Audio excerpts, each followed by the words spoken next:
The vanishing of Blackthorn Manor. The rain fell in heavy sheets as Detective Lydia Vance turned her car onto the winding drive leading to Blackthorn Manor. The headlights barely cut through the darkness, illuminating the skeletal branches of ancient oaks that lined the path. The manor loomed ahead, a Gothic monstrosity shrouded in fog and mystery. It was the last place she wanted to be on a stormy night, but the call had been urgent. At the top of the hill, Lydia parked her car and approached the front door, its ornate iron knocker shaped like a snarling wolf. Before she could knock, the door creaked open, revealing Arthur Blackthorn, the frail patriarch of the family. "Detective Vance," he said, his voice as thin and brittle as the wind. "Thank you for coming so quickly." "What's the situation, Mr. Blackthorn?" Lydia asked, stepping inside and shaking the rain from her coat. Arthur gestured toward the grand staircase. "It's my daughter, Clara. She's gone, vanished without a trace." Lydia followed Arthur into the parlor, where a roaring fire did little to chase away the chill. Sitting stiffly on a velvet settee was Eleanor Blackthorn, Arthur's eldest daughter, her sharp features etched with disdain. Beside her, the youngest sibling, Henry, fiddled nervously with a glass of whiskey. "When did you last see Clara?" Lydia asked, taking out her notebook. "This morning," Arthur said. "She was in her room, preparing for the gala we were hosting tonight.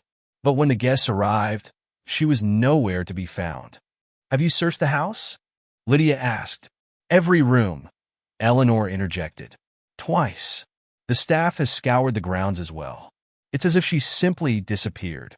Lydia studied the family. Arthur's grief seemed genuine, but Eleanor's cold demeanor and Henry's twitchy behavior raised red flags. She decided to start with Clara's room. The bedroom was immaculate, almost too perfect. A vanity table held a collection of expensive perfumes and cosmetics, each arranged with military precision. The bed was made, the covers pulled tight. The only thing out of place was a single red rose lying on the pillow. "Was this here before?" Lydia asked, holding up the flower. Arthur, who had followed her upstairs, frowned. "No, I've never seen that before." Lydia examined the rose. Its petals were fresh, the stem free of thorns. A closer inspection revealed a small scrap of paper tied to it with a black ribbon. She untied it and read the words scrawled in elegant script. "By the time you find this, she'll be gone." Arthur gasped. "What does that mean?" "I'm not sure," Lydia said, her mind racing. "But it's not a good sign."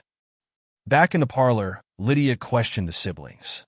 Eleanor remained composed, her icy gaze fixed on the fire. "Did Clara have any enemies?" Lydia asked. "Not that I'm aware of," Eleanor replied. "She was well-liked, perhaps even adored. Too much for her own good." "What do you mean by that?" Eleanor's lips curled into a faint smile. "Clara had a habit of attracting attention. Men mostly. Some would say she was reckless." Henry shifted uncomfortably in his chair. "Eleanor, stop." "Why?" "It's true," Eleanor said, her tone cutting. "She was always running off with someone new. Perhaps one of her admirers took things too far." Lydia turned to Henry. "What about you? Did you notice anything unusual?" Henry drained his whiskey and set the glass down with trembling hands. "No, nothing." Lydia wasn't convinced. "I'd like to see Clara's phone and any correspondence she may have had recently." Arthur nodded. "I'll have the butler fetch her belongings." As the storm raged outside, Lydia combed through Clara's phone. Most of the messages were mundane, conversations with friends, reminders about the gala. But one thread stood out. It was from an unknown number, and the messages were cryptic. "Unknown asterisk, do you trust them?" Clara asterisk, "I don't know what you mean." "Unknown asterisk, be careful. The walls have ears." Clara asterisk, "Who is this?" "Unknown asterisk, a friend. Meet me tonight at the cliffs." Lydia's heart quickened. "The cliffs, what's there?" Arthur's face went pale. "It's where Clara's mother died. She fell from the cliffs 20 years ago." Lydia's mind reeled. Was it possible Clara had gone there to meet someone? Or had something far more sinister occurred? Determined to find answers, Lydia decided to visit the cliffs. Henry offered to accompany her, and though his jittery demeanor made her wary, she agreed. Armed with flashlights and umbrellas, They trudged through the rain-soaked grounds toward the edge of the property. The cliffs were treacherous, the rocky terrain slick with mud.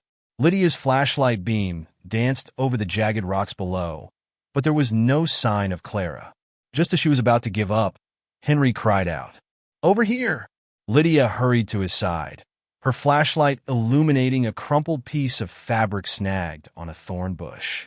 It was a delicate silk scarf, embroidered with the initials C.B. "She was here," Henry said, his voice trembling. "Something happened to her." Before Lydia could respond, a low growl rumbled through the air. She turned sharply, her flashlight catching the reflection of two glowing eyes in the darkness. "Run!" she shouted, grabbing Henry's arm and pulling him away. They barely made it back to the manor, slamming the door shut behind them.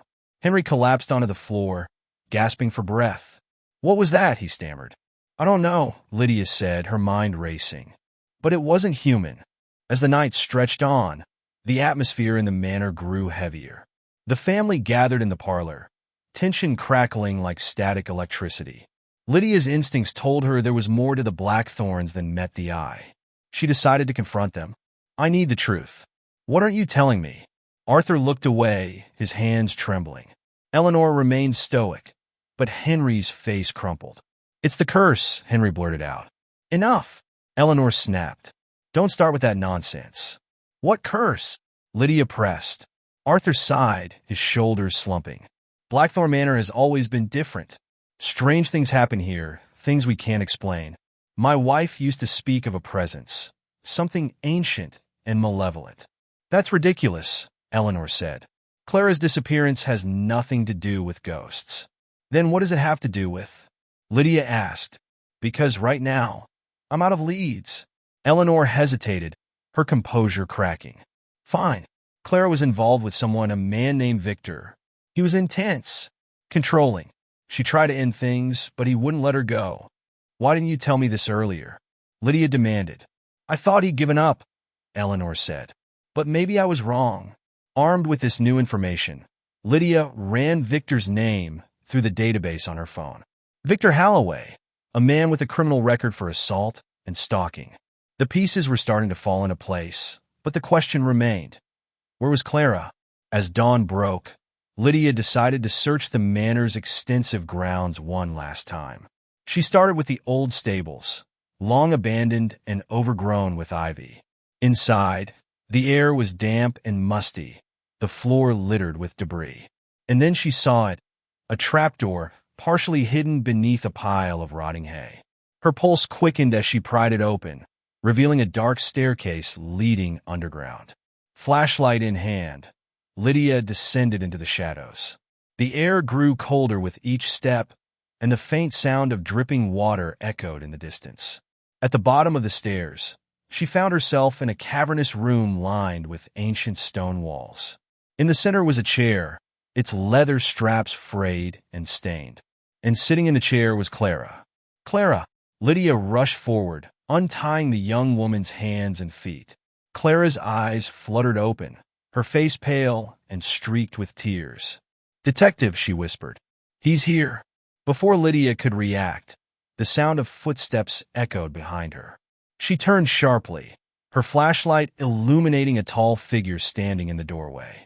It was Victor. "You should have stayed out of this," Victor growled, his voice low and menacing. He stepped closer, a knife glinting in his hand. Lydia positioned herself between him and Clara, her hand hovering near her gun.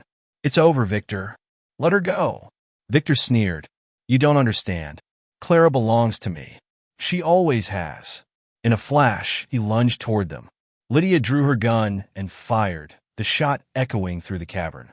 Victor collapsed to the ground, clutching his shoulder. As Lydia called for backup, Clara clung to her, sobbing. "He said the curse was real," Clara whispered. "That the manor would never let me go."